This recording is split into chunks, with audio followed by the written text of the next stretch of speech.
Welcome to Legion Radio, a podcast about all things e-commerce, the official podcast of the private label Legion, hosted by Tim Jordan.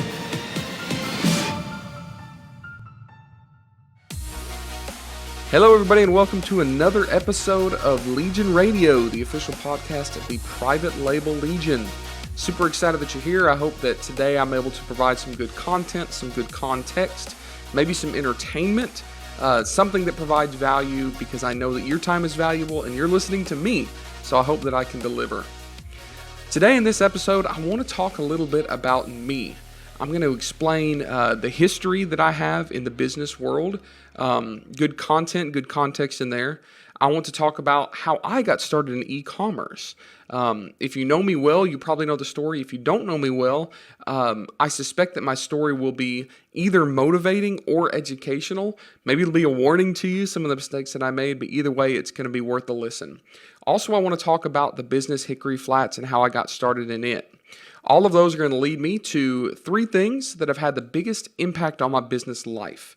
And those are going to be things that you can listen to either emulate, to take advice from, to use as some of the strategy in which you're doing, to be helpful in some way, hopefully.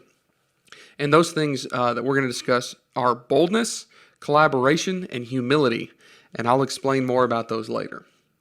So let me talk about my business and history. In college, I was a business major. Shocking, right? But to help pay my way through college, because I had no help, I was 100% student loans or trying to pay for it myself. I was working several jobs. I was a waiter at a restaurant. I was working for a tree service, anything to get me some extra cash. And this crazy opportunity arrived to become a firefighter. Now, the town that I lived in, where college was so small that they couldn't afford a large full-time fire department.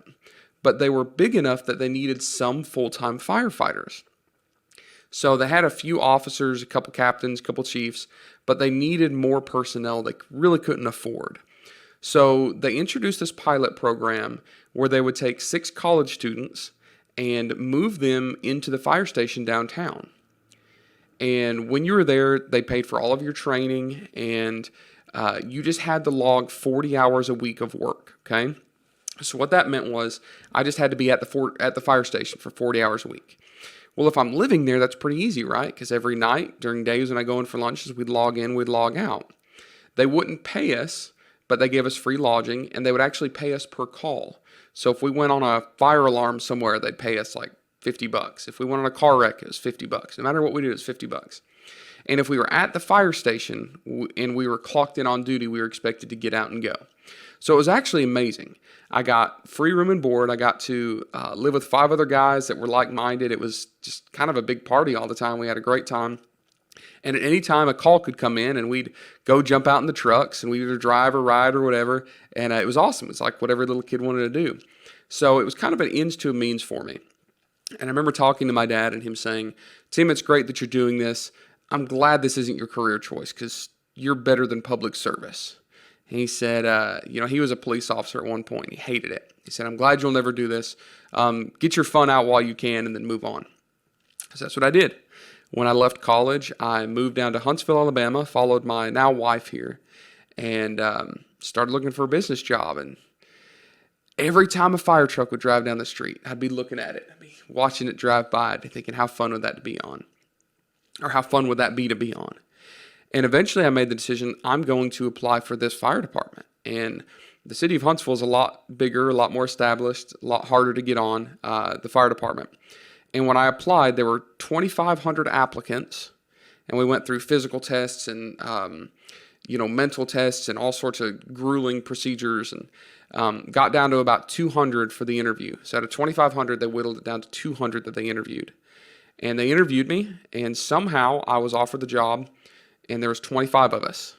So 25 out of 2,500. So I thought that was really, really cool. I loved that job. I graduated second in my class. The fire department, one guy beat me. But I did graduate top of my medic class, which was arguably harder. So that was really cool. And started working as a full-time firefighter. Absolutely loved the job. I got into some specialties. I became kind of like the equivalent of SWAT, but for the fire department, and that is technical rescue. So I became a specialist in high angle rescue, structural collapse, confined space rescue, swift water rescue, all of this cool stuff. I got on a few FEMA deployments, did some very cool stuff, to kind of pad my resume and just have experiences in life. But the way our schedule worked is we would work 24 hours on shift and then we'd be off for 48. So if I went in on a Monday morning at 8 o'clock, I'd get out the next Monday morning at 8 o'clock, and then I'd be off for 2 days. So that meant I worked 2 days a week. And when we worked 24-hour shifts, we weren't working the whole time. If we got all our stuff done and there were no calls coming in, we had free time. So that means that a lot of firefighters get bored and they end up getting part-time jobs. Well, because I have an entrepreneurial mind, I didn't want a part-time job. I wanted to start a company. So my first real business venture was a construction company. And we ended up specializing in some really cool stuff. We would do a lot of stonework. We would do outdoor living places, or living spaces.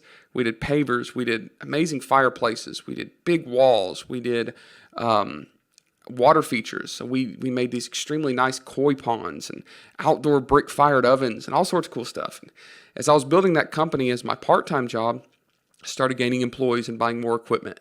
And at one point, I think I had 15 employees, but I realized that I was responsible for like 84 tires, okay? Tires are expensive, and tires get holes in them, and tires have to be replaced. And I don't know why, but the tires stuck out in my mind as an indicator of like how much stuff can go wrong and just how much crap there was to deal with running a business. And I had people coming to me, and they'd say, Tim, you're amazing at design. Tim, you're amazing at the sales. I want to be your business partner. And at the time, I'm like a 22, 23-year-old kid. I'm like, no, I don't need a business partner. I can handle this myself. This is my business. I built this thing. I want 100% ownership of it.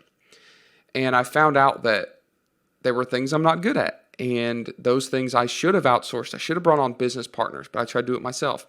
And ended up running that company for about 5 years and never profiting. I never took a paycheck. I was moving a lot of money, but I was too naive and I was too inexperienced to know about profit margins and to know about high turnover rate and to know about how to manage employees and lots of different things there that really gave me a lot of trouble. So after about 5 or 6 years, I sold the business off and kind of washed my hands of it. But it taught me some valuable lessons. And those lessons helped shape who I am. But ultimately, at the time, it was a defeat, and I was very frustrated. I was very cynical of business. I was very discouraged in myself that I couldn't keep that business operating and profitable.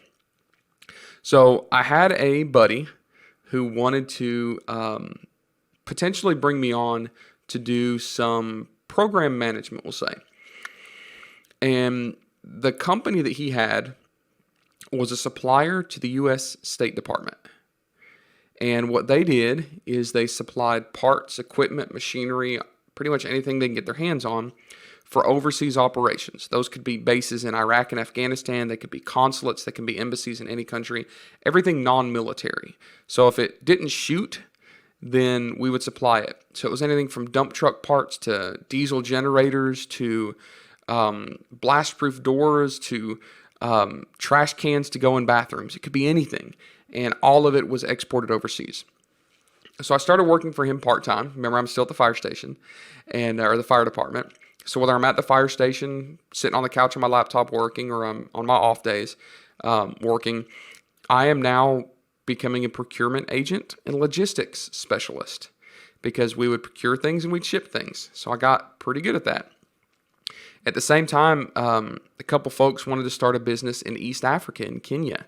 And sure, I'll jump in, and I got involved in that. And what we were doing is we were sending heavy equipment, earth-moving equipment, big construction things, bulldozers, backhoes, road graders, excavators, usually from the U.S. to Kenya. And at the time, Kenya was a very volatile place politically. And remember all those Somali pirates that were going on? What is that Maersk, Alabama, the movie with, I can't remember the name. Oh my goodness, who's the actor? Oh well, I can't remember it. But the movie with the Somali pirates, that was all going on. That's the shipping lane that we were using. And I realized at one point that maybe we should be going to China to buy machinery because it could be less expensive. And I determined that because I'm looking for inexpensive machinery, and I keep finding this website called Alibaba. And Alibaba's listing these incredibly nice American-made Caterpillar machines for half the price or a third the price that I can buy them here. So I decided one day I was going to jump on a plane. So me and a couple business partners jumped on a plane, flew to China, and found out some interesting things about Alibaba, which I'll cover on another podcast. But ultimately began a journey that was very, very influential and very important to where I'm sitting at now, which is largely reliant on the relationships that I built in China on that first trip. So anyways, that business ended up collapsing on our faces when the entire banking system of Kenya collapsed. I told you there's some political troubles there, and it bit us in the butt really bad. But still learned a lot, got a lot of crazy experience, got to go to East Africa and Kenya, and that was all exceptionally cool. And just continued to grow my understanding of how big the world was, but also how many different revenue streams there are out there. So I'm trucking along still with the government procurement process. And one day I'm looking at eBay. I'm looking for some parts or something. And I see this oil filter, all right? This oil filter that goes on large diesel machines. And this oil filter I think is listed for $35. And I'm thinking to myself, we sell a lot of that same brand oil filter. The brand is Fleet Guard. It's one of the largest diesel engine companies in the world. They're owned by Cummins, so Cummins diesel engines.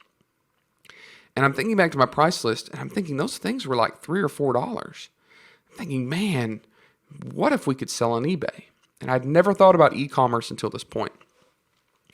So I'm thinking about e-commerce and realize I don't know what I'm doing. I'm thinking maybe I can find like a college kid that can come in and help me figure out how to sell on eBay. So I put out a Craigslist ad. My Craigslist ad said, I need someone that can teach me to sell on eBay. That's pretty much all it said. I said, I've got some wholesale products I'd like to list. I just need a consultant to come in and help me out. Well, somebody responded to the ad, and this very middle-aged guy walks in, not at all what I was expecting. And he says, he'd been living full-time by selling on eBay and Amazon. I said, Amazon? He said, yeah. And he looked at my products. He looked at my price list, and he said, you need to be selling on Amazon, not eBay. And that was the very first moment that anybody even told me that a third-party seller could sell on Amazon. Well, I hired him and paid him a commission, and within the first year, we had surpassed $1 million in sales at high margins. And the majority of it was wholesale. But in the midst of that, I started learning about the process of private label. And I started learning about all the different methods and research strategies and all of that good stuff. So here I am, brand new to the world of e-commerce, know nothing about it, and have stepped in pretty deeply. And I quickly realized that wholesale is dependent on others because my supplier could cut me off. But I also realized that other people can sell the same products and they can crash your margins. But what it did was it allowed me to understand how the Amazon platform worked. It allowed me to understand the power of e-commerce. And it allowed me to start making really good money. And that company that I was working with, they gave me ownership status.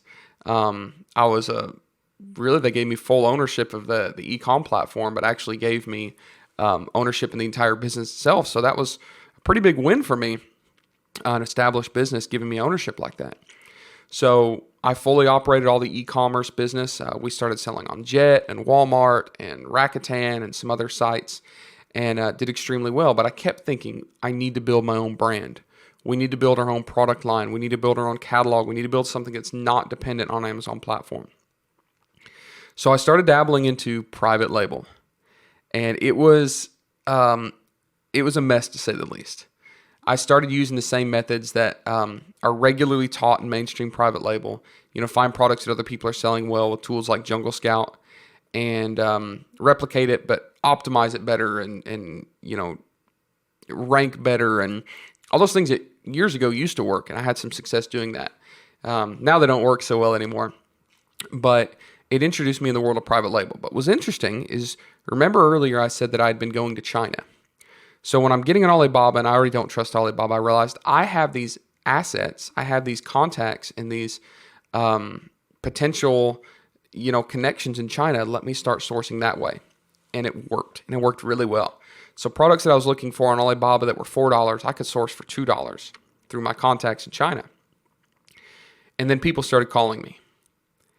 I'm getting in Facebook groups with other Amazon sellers and just touching base with people. And they're saying, hey, if you have a contact in China, can you find X product for me?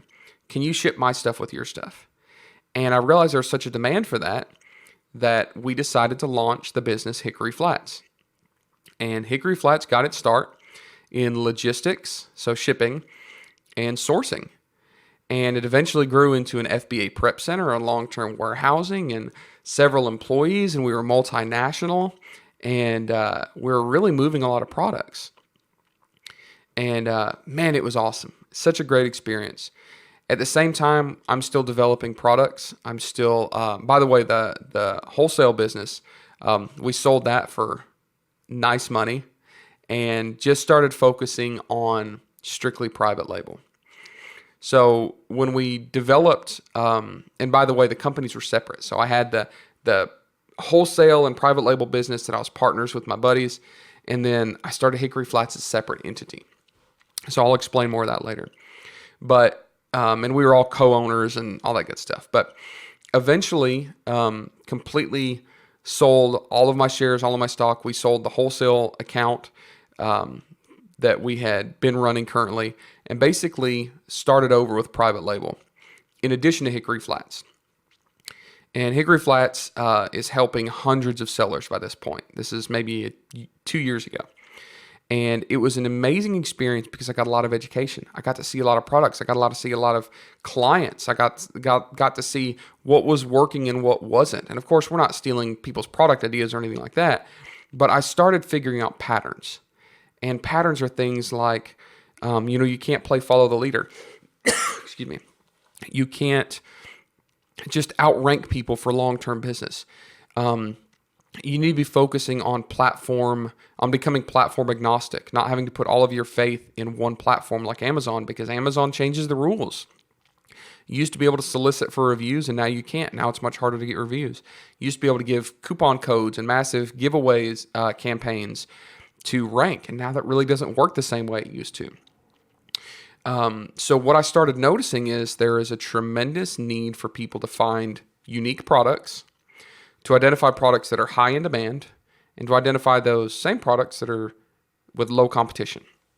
And that really started this new mindset that I had to finding unique private label products and helping others do so. So about that time that realization hit, some pieces started to click together in my brain on how to build and scale private label brands. So we started experimenting with products that were not on Amazon, products that even tools like Jungle Scout said were not a good idea because there wasn't enough sales volume. And we started selling, and we started selling a lot of them. And we would sell things before we could even set up a pay-per-click campaign. We could sell things before we even technically launched. It was amazing. And what was crazy was so different than what everybody else was doing. So eventually brought on some more business partners with Hickory Flats. That's how I got involved with JB Brown after I met him. He was actually a client that came on one of our China sourcing trips in Yiwu and found a bunch of his own products. And I brought on a long-term friend, and she was a business partner in another business, Kate Ames, who most of you have seen or know if you've been involved in the Legion for any time. And we continued building Hickory Flats. And we also moved our own product sales under the same umbrella because we want to be the people that can advise you, can coach you, can teach you, can train you through free content or paid content based on our experience. And there's so many people out there that have had a string of good luck. They launched one product. I know a guy that launched a product that was, it was a patent violation. He set up in a corporation, and he launched and he sold great because obviously it was a patented product and no other competition. And by the time it got shut down and his corporation had to go belly up bankrupt, he had the screenshots to prove that, he could build this massive private label business. And it's maddening to see that, right? So what we want to do is we want to be the people that are in the trenches. We want to be the people that, as a combined force, are building brands, are selling products, are developing products, are finding new products to sell, are getting involved in things like Etsy and Pinterest and Facebook and running Facebook ads and building out sales funnels and doing all these advanced things and teaching others how to do it at the same time. Because there's no value in us teaching you to do something that we're not actually doing. And I would say 90% of the gurus and the professionals and the experts out there in the e-com product selling space fall into that category. People that maybe had a little bit of success early on, or maybe they're just regurgitating information, or maybe they're still selling you a course that's 4 years old and the data doesn't work, but they've got some testimonials and they've got some screenshots to prove that it used to work. So that's one guarantee that we make, is that if we're teaching you something, if we're providing free content, if we're talking about the podcast, it's something that we're experiencing. Not just experienced, but something that we are experiencing, something that we're doing actively. And Hickory Flats has changed a lot in the past 2 or 3 years, but it has been an incredible change, and we're so looking forward to the growth. We're so looking forward to mostly the community, the Private Label Legion. And that community, let me say this. Private label is not a product, it's a journey. And whether you are involved in retail arbitrage or wholesale, like most of us got started out into, multinational brands selling across multiple platforms and making $1 million a year. It's all private label.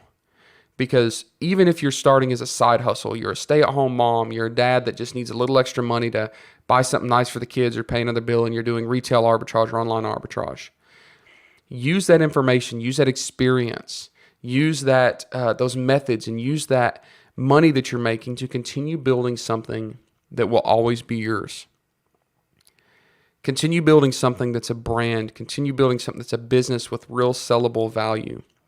So even if you're just launching your first bundled, unique SKU private label product, or you're doing arbitrage from Goodwill onto Craigslist, understand that you have begun a journey that we identify as private label, but that we really think of as an entrepreneurial journey leading to more money, more status, more free time with your kids. You might use that business eventually to walk away from your 9-to-5 job. You might use that business to stay at home full time and homeschool your kids. You might use that business to pay off your mortgage faster. You might use that business and the funds to support your church or a local civic organization. But whether you know it or not, you're on a journey that can only move forward. There's an analogy that I like. It says something to the extent of, even if you're on the right track, if you're not moving forward, you're not going anywhere. And if you've started selling anything in an e-commerce platform, you're already on that track and you're already moving. Keep walking. There are so many people that are scared to death of the idea of turning their side hustle into a real business. But a side hustle is a business. I just challenge you not to treat it as a hobby. Take it seriously. Make sure that you are profiting. Make sure that you're valuing your time. And make sure that you continue on that journey. If you've started, don't stop. If you've started in a simple flipping method, continue pushing forward and start doing something like building a brand. Start doing something that that will turn into a full-blown business if you want to. It doesn't mean you have to do it full-time. You may love your 9-to-5. I know a brilliant software engineer that loves his 9-to-5 job. He sticks with it, but he built out an automated wholesale business that does millions a year, and it nets him a lot of money. It's his side hustle. It's a real business. Doesn't mean it's his only business. So that kind of tells you a little bit of my history in business. I'll get into more of my personal stories maybe on another podcast. Talks about how we got started with Hickory Flats, where Hickory Flats is now, what we're doing, and what our intention is. And through all of that journey, I wanted to share 3 things that have had the biggest impact on my business life. 3 things that have allowed me to eventually walk away from the fire department after 10 years, take an early retirement, where I didn't have to be gone every third night from home. Gave me a business that was able to support my family, to support employees, to support staff, to support other entrepreneurs, and not make me work a 9-to-5 job where I have to worry about, if I have enough vacation time to take my kid to the doctor, right? So the 3 things that have had the biggest impact on my business life. The first one is being bold. It might not seem it, but people that know me very well know that I am extremely critical of myself. I have so much self-doubt, it's maddening. But I overcome that with boldness. I decide, you know what? You only live once. I'm going to take this step. I'm going to do something crazy. That first time I went to China, I did not have a visa. I didn't know you had to have a visa. I just bought a plane ticket and went to the airport. And I had to, it was stressful, but I had to beg and plead my way into the country because legally you're not supposed to show up to China without a visa, but I did it. I've started businesses. I started that construction business. I got involved in the African business. I got started in all sorts of things that were bold steps. And I say bold because maybe most people would either criticize themselves or criticize the methods or criticize the time that it took to do it, because it took a lot of time, it took a lot of work and a lot of hustle. My father-in-law, who will probably never listen to this podcast so I can talk about it, was a corporate man. He retired from Boeing. He was a finance manager for a number of years, had a nice corner office, and working for the man, working in a corporate setting was always what he identified as success. And he could not stand the fact that I was an entrepreneur. He can't stand the fact that I take on risks. He couldn't stand the fact that I made these crazy, what he determined as just crazy and impulsive decisions. But what they were bold decisions. They were decisions to try things, to experiment. Man, I've had a lot of failures. I've had a lot of frustrations and disappointments and discouragements. But by doing that, by being bold, I was able to weed through all of those, failures and discouragements and find successes and find really cool things.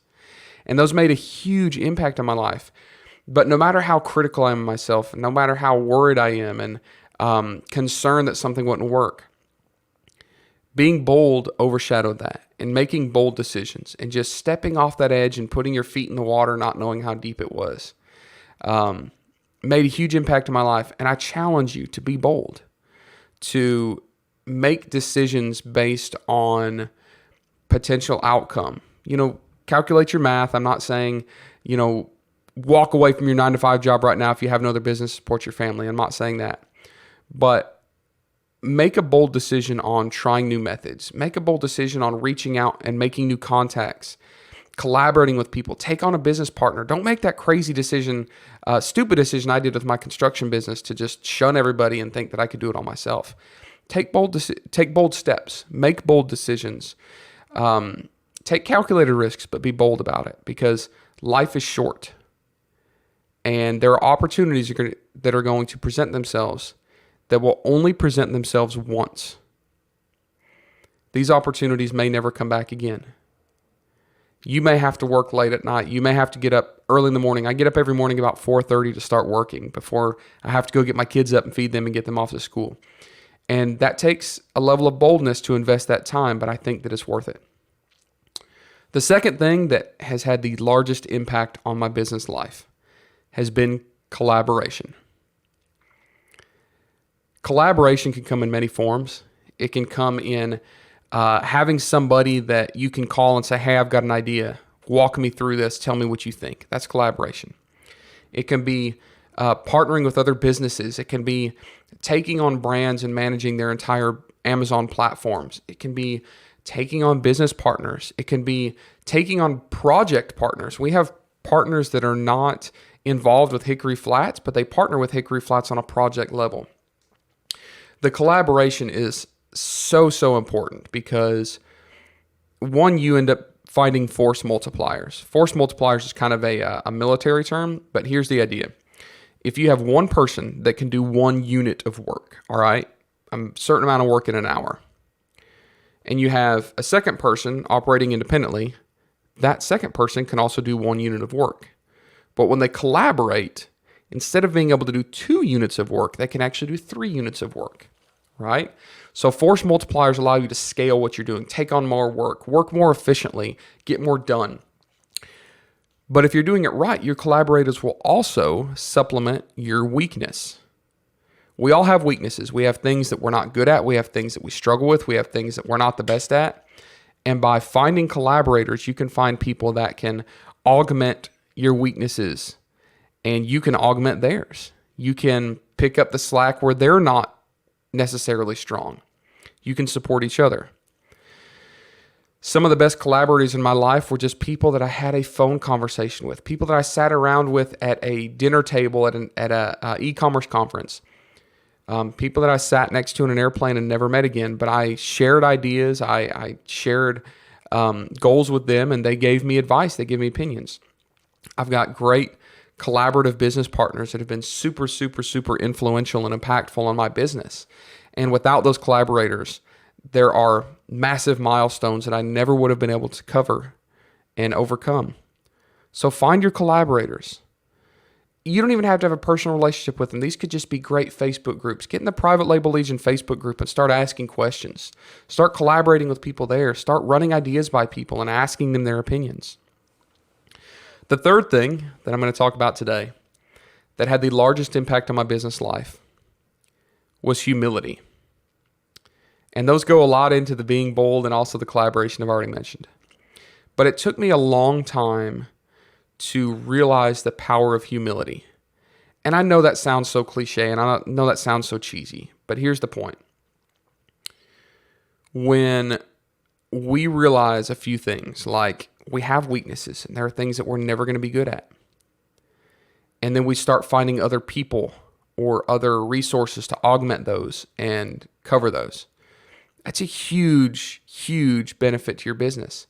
There's so many people that don't have the humility to do that and understand that and realize that and recognize that, and they may never recover from that. When you begin to have humility in your own process, and you start to become humble and realize that your process may not be the best, it will allow you to plan for the future. An example of that would be people that are living their entire lives and are depending 100% on a business model based around something like retail arbitrage. That's great. That's all in that private label journey I talked about. If you're making money, if you're supporting your family, or if you're just making little extra money as a side hustle, that's amazing. But if you think that that business will still be around in 30 years because it's working well now, you may need to gain a little humility and understand that just because you've built something now doesn't mean it's going to continue to work forever. And what's working for you now may not be working for you in the future. So be humble enough to realize that this retail arbitrage empire that you have may not last forever, and you need to be thinking about what you're going to do in the future, whether that's 1 year from now or 5 years from now or 30 years from now. Becoming humble will allow you to take advice, but also allow you to take criticism. And I have such a hard time with that, folks. I'm telling you, when people criticize me, my family, something that I'm doing, one of my business ventures, one of my business processes, one of the things that my employees do, it crushes me. I hate it because I take everything so personally. But when I start to become a little more humble and realize that those criticisms and those people pointing out those weaknesses in love and in support are assets and they're tremendously valuable to me, those things become part of who I am, and those things allow me to shape what I'm doing and stop making terrible decisions and stop making mistakes and start building something stronger, something more valuable, something that will generate a lot more success in my personal life and in my business. So I challenge you, be humble. Look at the thing that you are most comfortable doing, the thing that you're most excited about doing, and take a really critical look at it and realize that because of the kind of the way pride works is we often overlook some of our biggest weaknesses because they're covered up with some of our, either self-imposed or actual biggest successes. Things like great numbers, selling numbers. Oh, I sold $4 million on Amazon last year. But have the humility to actually critically look at your profit margin and see if you actually made any money. I know a lot of people that have sold $4 million a year on Amazon but didn't make a dime doing it. So for at least myself, and I challenge you to take a good look at your level of humility and use that as a resource to critically evaluate what you're doing and to reach out to other people and to start collaborating and start being bold. All of those work together, and they're such a humongous part of what I've done in my life personally. which is translated exponentially into my business.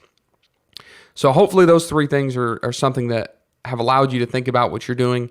If nothing else, thank you for letting me share the things that have had the biggest impact on my business. I promise you, as we progress in this podcast and the other free content that we put out on YouTube and Facebook and Instagram, we'll talk more specifically about tactics and strategies and implementable processes into what we're doing in our business.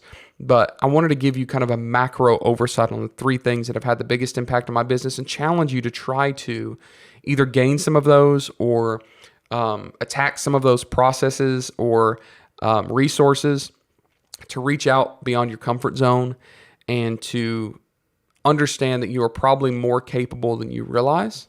It may not be in the way that you are expecting or thinking initially, but we as humans are extremely powerful.